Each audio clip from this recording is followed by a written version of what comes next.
There we go.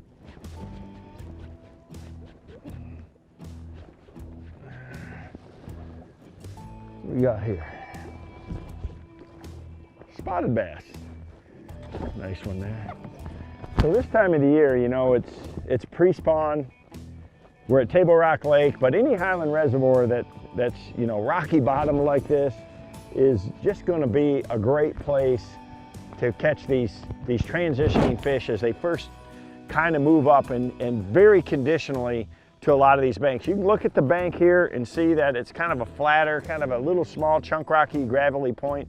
The water temperature is 51 degrees right now, and these bass, when they move out of deep water, and here, all three species, you'll catch them on this kind of stuff, but I'm really focused, or trying to focus on transitions, little areas where two different types of bank really come together, and a lot of it happens under the water that you can't see with your eyes. In a lot of these flatter banks like this, it's kind of hidden to you because there's lots of places out under the water where it happens. So that's what I'm really looking at with my Mega 360.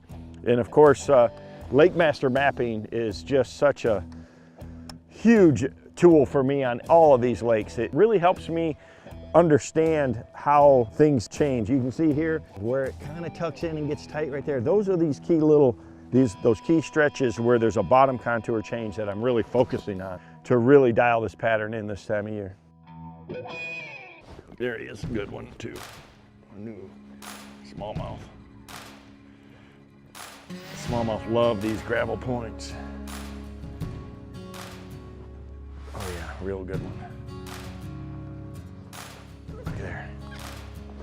Just got that right there, but yeah, that's what I love about this bait. I can, you know, this little 3XD, I've got two number 4 Mustad KVD, you know, extra shorts, extra strongs on there, and man, it just gets them like that. But, and that is a good fish right there. And it's right on, there's a little rounding gravel point right here. It's steeper on this side. I mean, the Lake Master map shows it to a T where it flattens out, and that's always where they're at. I mean, literally the cast before, I missed a good, you know, I missed one that hit it, and I said, you know, this is right where you should catch one. That's what I love about that Lake Master, is it just shows you all those bottom composition changes and contour changes. It's one of the most valuable tools that I have that I think a lot of people take for granted. So on this point, it's real flat on this side, but you can see the deeper water tucks in a little tighter. And then there's one little spot right there where, you know, the lines are real tight. It's steeper right on this little corner. And those are the kind of, those subtle differences. That's what the fish really focus on. And having the depth shading like this, it really helps me see the differences, you know, just to make it really all stand out, to see how steep or flat in a particular area is. So just is a great tool. Got another one, big one, big one. Oh yeah, great big one. Big largemouth. He's giant, and he's got that thing just choked. Everything uses these transitions this time of year. Look at the size of that one. And the color, that is a really unique fish right there. That is one of the coolest looking bass that I've ever caught. And it's like it's almost a 7-pounder. Look at there. Yeah, that's a 7-pounder all day right there. And look at those markings. That side of the face and that 3XD choked.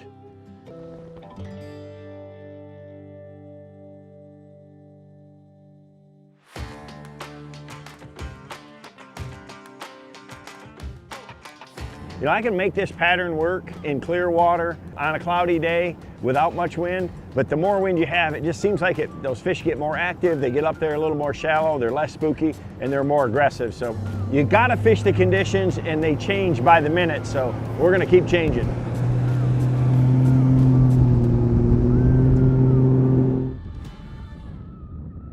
We got a lot more wind here.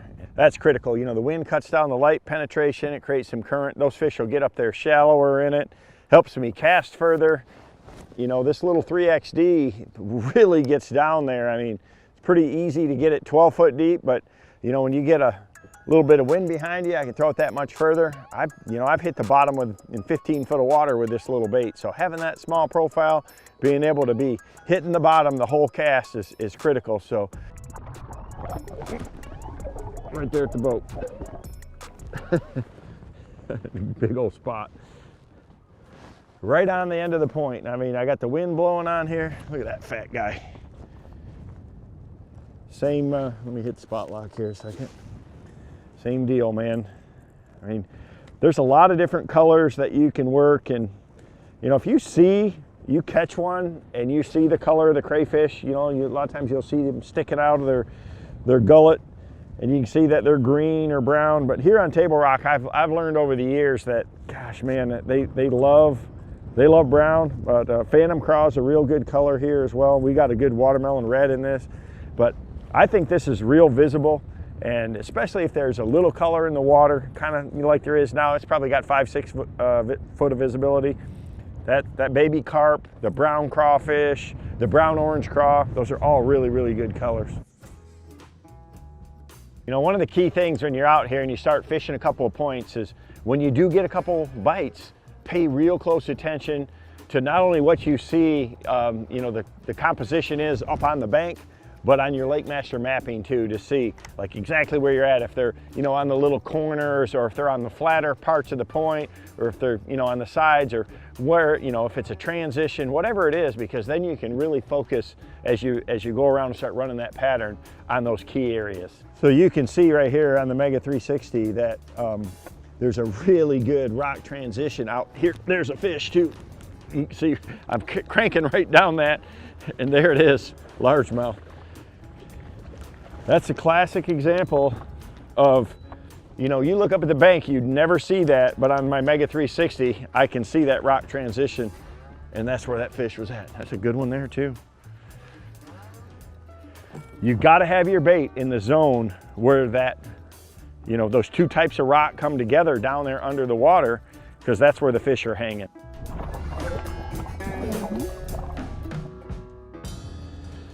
So this is exactly what I'm talking about. There is an underwater ledge, and how you can tell is you can see that really stark shadow to it. So, I mean, it's the Mega 360 shining out there, and that's falling off, and you can actually even see it on the live right here. You can see out right here, it drops right off there too. I've got the trolling motor spotlight, and it's shining right down the edge of it, and you can see that 2-foot ledge right there. And then here, right on the transition on the Lake Master, you can see there's that little curve right there. So anytime I see those irregularities on the Lake Master, I know that's something I need to be looking for. But that Mega 360 just shows everything around the boat. This is one of my favorite weapons. Bass relate to transitions, to bottom composition transitions. A crankbait is one of the key baits that really allows you to cover a ton of this water to find these areas. I mean, you can always go back through with other lures to catch more fish, but when they're first coming up, man, it's dynamite in the pre-spawn.